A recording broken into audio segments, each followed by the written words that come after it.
भगवान भोजन करने के लिए बैठते ग्वाल वालों के साथ में, तो देवता लोग हैं जो ऊपर से भगवान के भोजन को देखते हैं कि ठाकुर जी कैसे भोजन कर रहे हैं।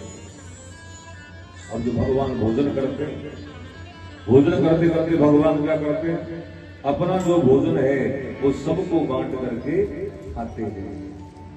और जो दूसरे ग्वाल वाले हैं वो भी अपना अपना भोजन भगवान को देते हैं और मिल बांट करके भोजन कर रहे हैं। कन्हैया है जो कई तरह के अचार लेकर के आए हैं,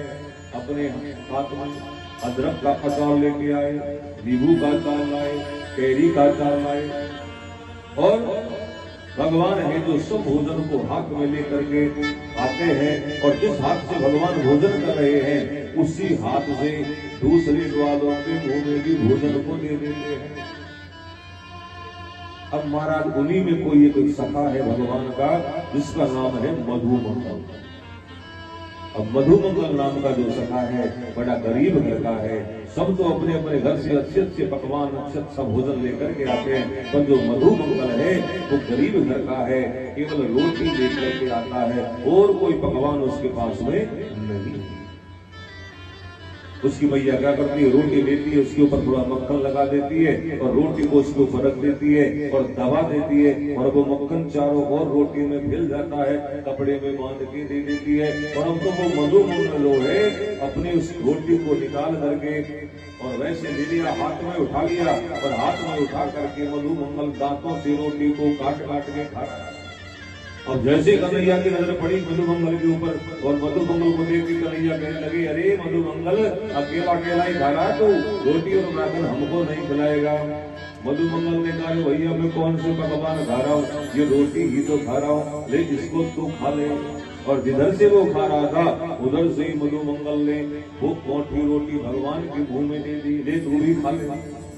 अब जैसे भगवान खाने लगे, ऊपर ब्रह्मलोक में ब्रह्मा जी बैठे थे, ब्रह्मा जी बैठे बैठे विचार करने लगे, अरे भैया देखो ये भगवान, अरे इसको भगवान कहते हैं,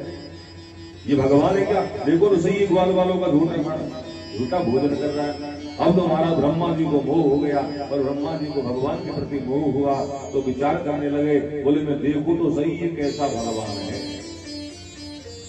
इसकी परीक्षा तो लो, ये वैसे नकली को भगवान बन के घूम रहा है, वैसे नाटक कर रहा है, क्या है देखो तो सही। और महाराज अब तो ब्रह्मा जी ब्रह्मलोक से चले, और जहाँ पर ग्वाल वाल भोजन कर रहे थे और उनकी गाय बछड़े चल रहे थे, ब्रह्मा जी आए और महाराज जितने भी जो गाय बछड़े हैं सबको उठाया और उठा करके ब्रह्मलोक में ले गए, ब्रह्मलोक में लेकर के चले गए। सब लोगों ने भोजन कर लिया, और भोजन करके अब तो महाराज कन्हैया से ग्वाल वाल कहने लगे, अरे लाला अब हमने भोजन कर लिया, अब हमारे गाय बछड़ों को देखो। और अब वो जैसे गाय बछड़े देखने के लिए गए तो महाराज ने तो गाय है ना बछड़े हैं, कुछ भी नहीं है।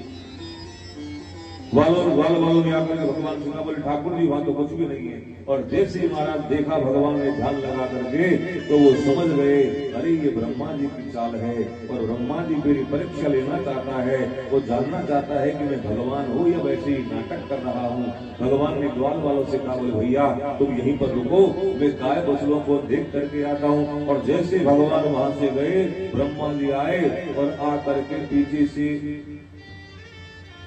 उन बालकों को भी लेकर के ब्रह्मलोक में चले गए और वहां जाकर के छुपा। भगवान वापस आए, न तो गाय मिले, न बछड़े मिले, न बालक मिले। भगवान ने ध्यान लगा करके देखा, कहाँ गए गाय बछड़े बालक, ध्यान लगा करके देखा तो महाराज भगवान समझ गए, अरे ये सब कुछ ब्रह्मा जी ने किया है, ये सब ब्रह्मा जी की चाल है। भगवान ने सोचा, बोले ब्रह्मा जी तुम मेरी परीक्षा लेना चाहते हो, मैं भी बताता हूँ कि मैं कौन हूँ। और उसी समय भगवान ने क्या किया,